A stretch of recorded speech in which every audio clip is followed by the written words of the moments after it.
What's up guys, Dylan here from Veteran Aquatics, and today we're going to talk about my top 5 fish for a 20-gallon tank.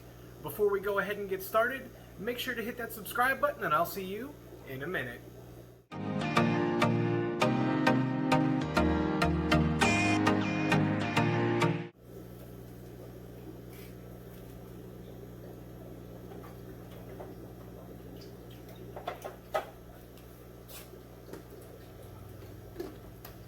These guys are savage. Welcome back guys, welcome to Veteran Aquatics. So we're talking about 20-gallon tanks and some of the better fish that you can put in them, some of the fish that can live their entire lives in them happily, comfortably, and all that good stuff. Too often we see too many fish or the wrong kind of fish in smaller tanks like a 10 or a 20-gallon. So I just wanted to bring you through some of the fish that I keep that will fit wonderfully in a 20-gallon tank. Now this will go for both a 20 tall and a 20 long, because for the most part, they're fairly interchangeable. The only benefit to a 20 long is most fish occupy one area or another of the aquarium in the water column, so bottom, mid, or top. The 20-gallon tall gives you more space between them, but the 20-gallon long gives you more surface area, if you would. So a bigger footprint because it's longer and lower in the size than the 20-gallon high. So let's go ahead and get started and talk about some of the fish that I think are great fits for a 20-gallon tank. So number one for a 20-gallon tank are Corydoras Catfish. Now this can be pretty much any species of cory. Most of them don't get so big that they require a different size tank. Most of them are going to max out at that 2.5, maybe 3-inch mark. They like to be in groups of 5 or 6, and that's why you need a bigger tank than a 10-gallon.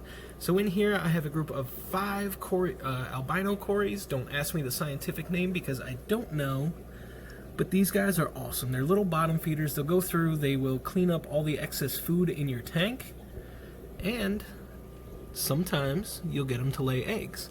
Now if you see in the back there, let me zoom in a little bit, that one is extremely fat.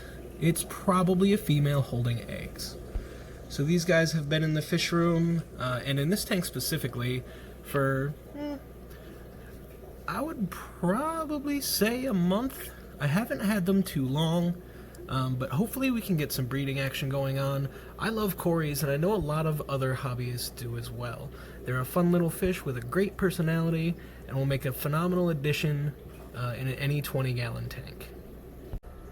The next fish we're going to talk about are guppies. Yes, guppies. So one of the most commonly kept aquarium fish out there, one of the easiest to breed, make a phenomenal denizen for a 20-gallon tall or long.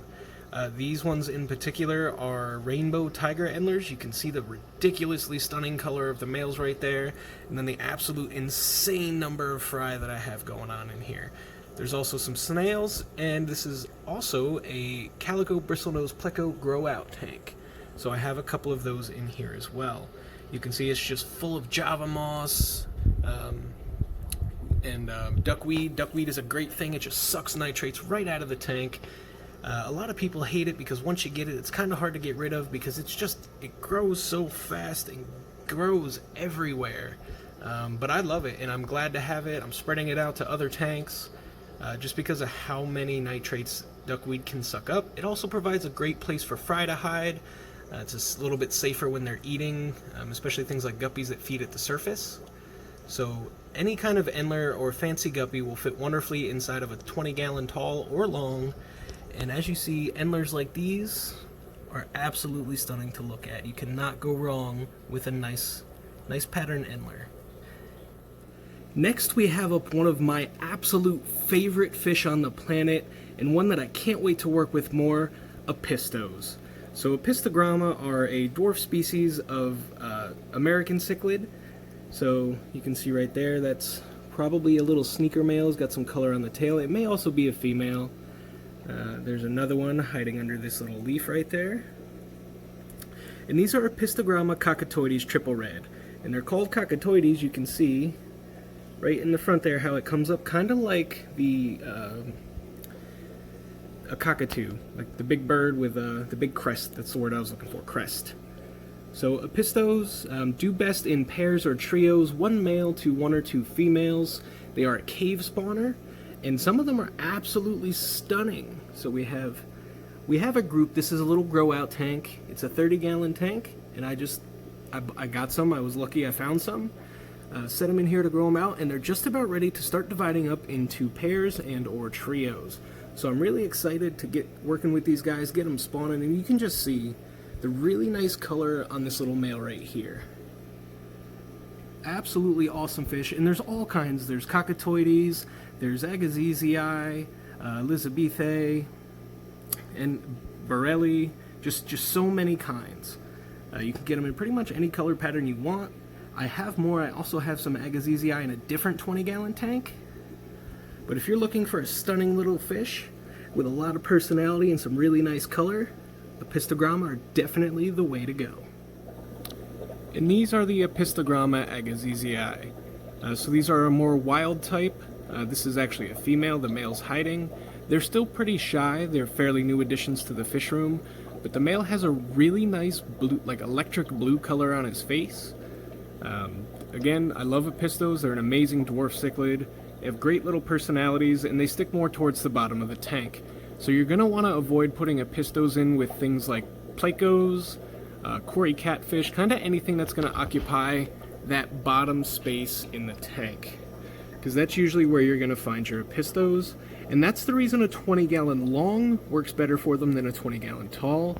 They're definitely going to want that bigger footprint and that lower height. Next up, another phenomenal little fish, Plecos. And I'm not talking big common Plecos or Titanics or Royal Plecos. I'm talking about either bristlenose Plecos, so Ancistrus, or dwarf Plecos like this zebra Pleco here or the clown Pleco right there. There are actually 8 clown Plecos in this tank. And the way the fish room's going to be set up here in a couple of months, they will have their own tank because I'm going to try to breed them. But clown Plecos are relatively inexpensive. They're nice, colorful little Plecos that'll eat up all the algae and all the extra stuff in your tank. And these guys, along with the Corys, absolutely love Northfin kelp wafers. If you didn't know, my buddy Keith over at KJE Aquatics has them, along with a variety of other high-end food. You can find them on Facebook at KJE Aquatics. But Plecos are awesome, and I really love these little dwarf Plecos, along with these Corys. It almost looks like an equus or a false equus. Last, but certainly not least, and this may be a cop-out, but 20-gallon tanks are amazing fry grow-out tanks. They're a good size, they're manageable, and you can put quite a few small fish in here. As you can see, I have some baby jaguar cichlids growing out in here, along with a bunch of bristlenose Plecos. You can see that male popping out right there a little bit out of his cave. So the great thing about 20-gallon tanks, they serve a multitude of purposes, apart from just keeping everyday fish in them. You can use them as hospital tanks. They're big enough to use as temporary holding tanks for larger fish, and they make great fry tanks. And that's the reason that I have so many. They were originally intended to be fry grow-out tanks for things just like this. So these little baby jaguar cichlids, they're slow growers, I gotta say. It's taken them a while to put on size, but they're getting bigger all the time. They're accepting flake food, so I think these guys are going to be just fine in this tank. So a couple of honorable mentions, and they're honorable mentions not because they're not a great fit for a 20-gallon, but because I don't actually have the fish here. I try to provide you guys only with footage of fish that I actually have, and I'm not having other people send me footage to use in videos, so I can only work with what I got. Rams, another dwarf cichlid, so there are blue rams, black rams, gold rams, and Bolivian rams. They all make great denizens for a 20-gallon tall or long, usually in something like a pair. Rams, just like Apistos, tend to stick more towards the bottom of the tank. They're cave spawners.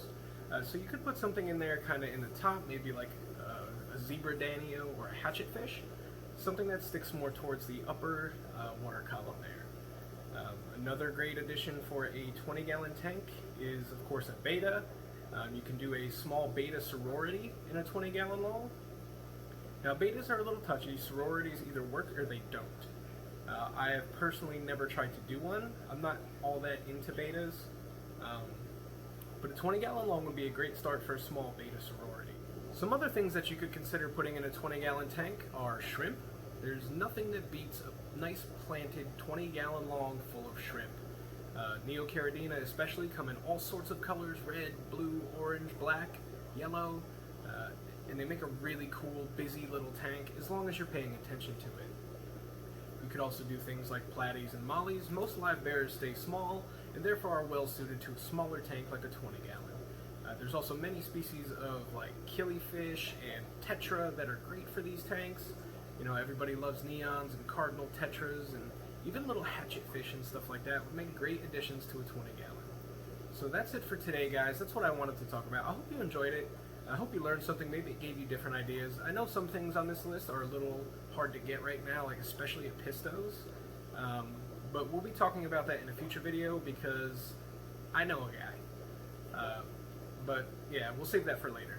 That's it for today, guys. I hope you enjoyed it. Go ahead and hit that subscribe button, and as always, I will see you next time. And as a little bit of a bonus to those of you that stuck around, I set up another 125-gallon tank. I had to set this one up in a hurry and wasn't able to build a rack for it in time, but I am going to get in a bunch of fish here in a couple of days, and they need somewhere to go. This is going to be a holding / grow out tank for a certain kind of fish. Feel free to speculate about what that might be down in the comments below. You can see I have a lot of pots, a lot of clay pots. There is a bunch of duckweed and one piece of driftwood, and I have to add more.